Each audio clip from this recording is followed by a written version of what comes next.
Thank you, Mr. Feige, very much for granting me this opportunity.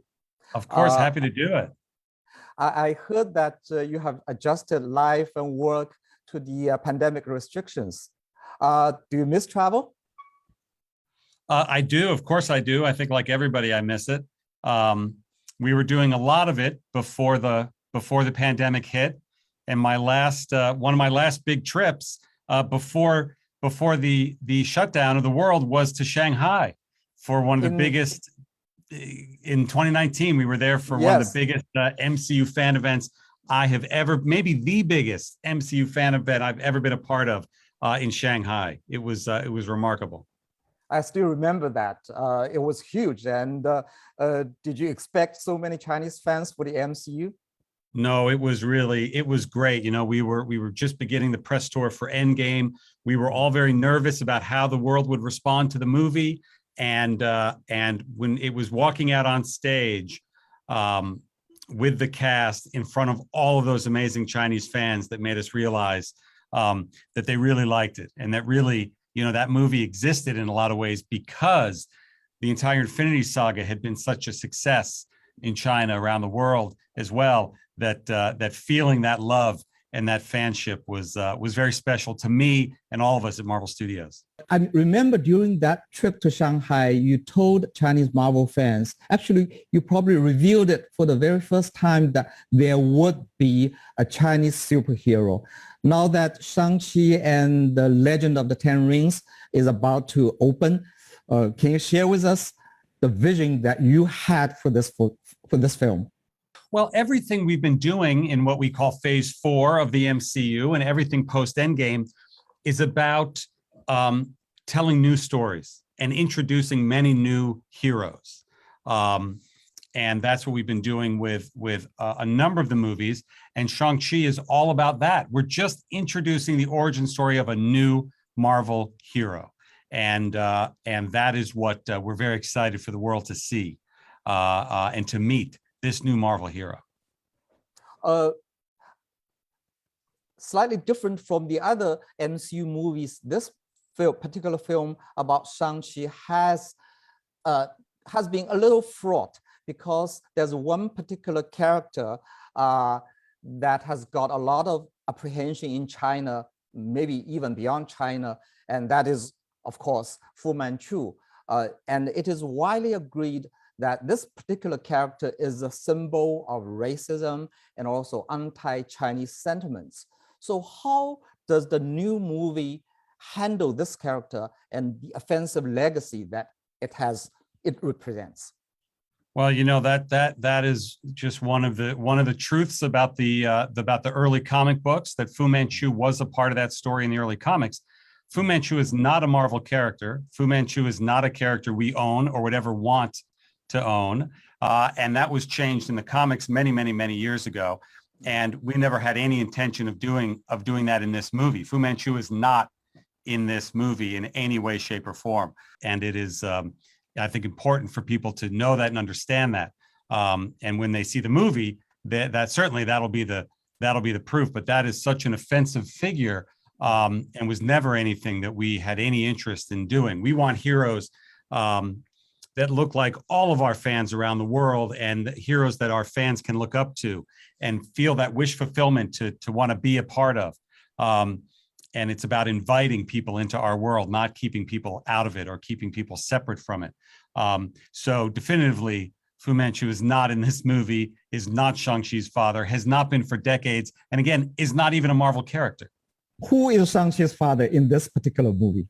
Well, Shang-Chi's father is a new character created for this movie, whose name is Wenwu. And the most exciting thing about it is he's played by one of the greatest actors in the world, Tony Leung. And that's what really sets it apart from any of the characters from any of our other movies, is that this is a very unique character that you can almost not even call a villain. This is a story of love between a father and a son, but misunderstanding and conflict. And that's what we're anxious for people to see in the movie, between these two amazing actors. There's also some worry or criticism about the Shang-Chi character and the people say that he has abandoned his Chinese roots and has embraced West. And even in one particular version, he eventually killed his father. Can you elaborate on that? Yes, I mean, as with all of our Marvel Cinematic Universe films, we often change stories from the comics. That's certainly one of the elements that we've changed. There is conflict between them. Many things happened in these comics. All of our comics go back 60, 70, 80 years. So almost everything has happened in almost every comic, and we choose the elements that we like to turn into an MCU feature. So that story is not what this movie is about. What this movie is about is a hero who did have conflict with his father and his father's legacy as he was growing up and wanted to run from that.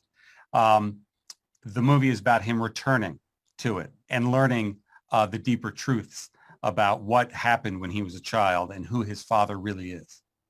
And there's also a Chinese saying about fictional characters being partly righteous and partly villainous. And that's probably the kind of combination that fascinates people. So without, since I haven't seen the film, and most film fans haven't seen the film, we are guessing that this character is probably more like or closer to some of the great characters that Tony Leung is famous for. It is 100% true, Raymond, and I'm not sure I could even have said it better myself. That is exactly what we wanted the character of Wenwu to be, and that is exactly what Tony Leung, as you mentioned, is famous for doing. All of our best villains in our movies are torn, are flawed, just like the heroes. You look at Loki, you look at Thanos, you look at the best of the villains across the Marvel films, and you feel for them and you understand them. Tony has brought that times 10. This is a character that people, I believe, are going to really feel for and might not agree with everything he does, but understand the reasons he does them and understand why there is both these warm, loving memories that Shang-Chi has for his father, but at the same time, this conflict that they have to hopefully try to resolve in the movie. It is very heartfelt. And when you see the trailers and commercials, there's big action and big spectacle and big fights, of course. The heart of the movie is Tony Leung and is the character of Wenwu. Let's move on to Shang-Chi, or more specifically, the actor. What is the rationale for picking Simu? Because obviously you can afford a big name star, and there's a lot of misunderstanding or not understanding among Chinese fans that it seems Marvel is keen on finding new talent.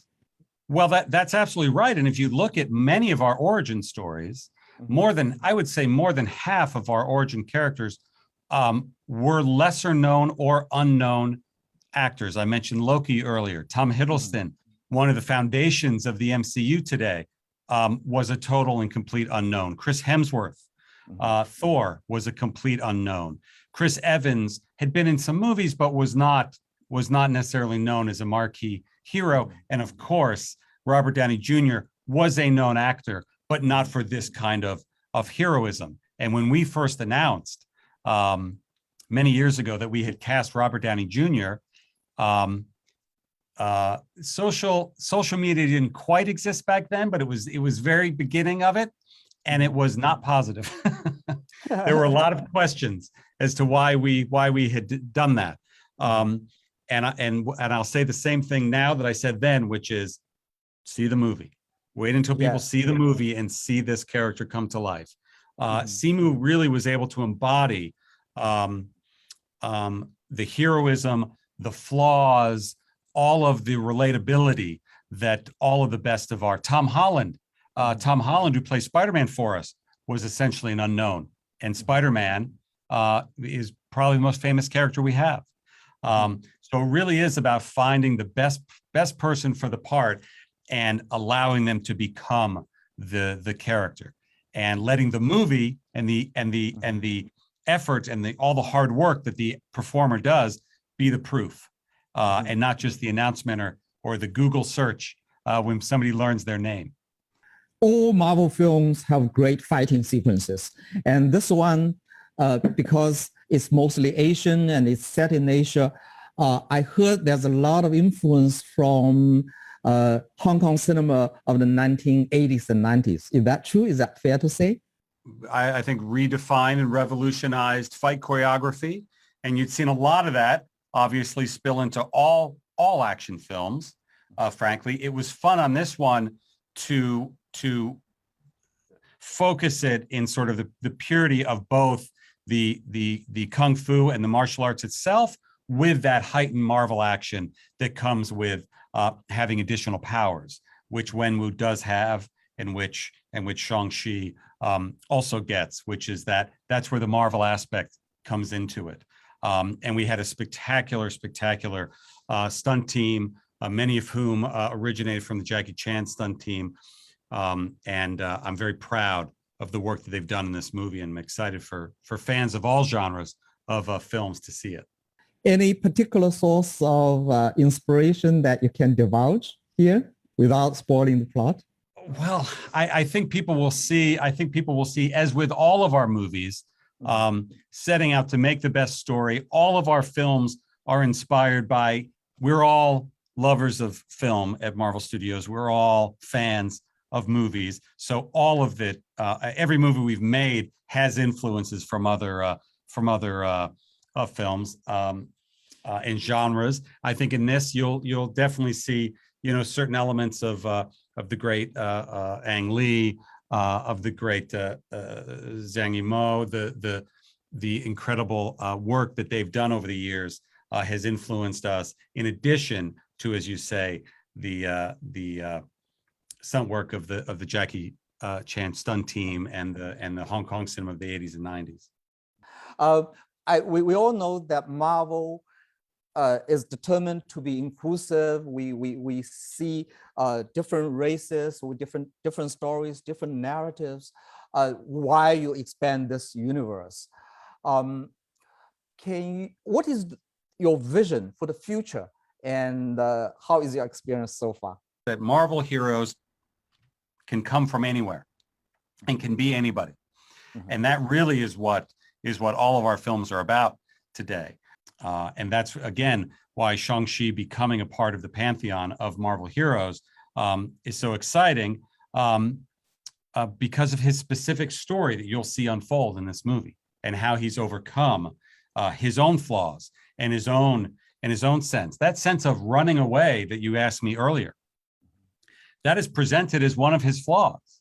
It is a flaw to run away to the West and to hide from his legacy and from his family. That's how the movie is presented, and how he will face that and overcome that is part of what the story is about. All of the Marvel heroes are based on relatable human conditions and relatable human flaws, and it is not getting these magical 10 rings. It is not getting bitten by a spider. It is not having an iron suit. It is not having a magic hammer that makes you a Marvel hero. It is overcoming your inherent flaws and overcoming the difficulties you have in life to become a better person that makes you a Marvel hero. Overcome one's inherent flaws and to be a better person. Thank you very much, Mr. Feige, for talking with me and to answer my questions. After the pandemic-induced doldrums of the film market, I hope that we can again safely enjoy the movie-going experience, and we'll cherish that experience even more. So good luck to you and to all the filmmakers and all the film goers throughout the world. Thank you. Thank you so much. Wonderfully said. Thank you. Thank you.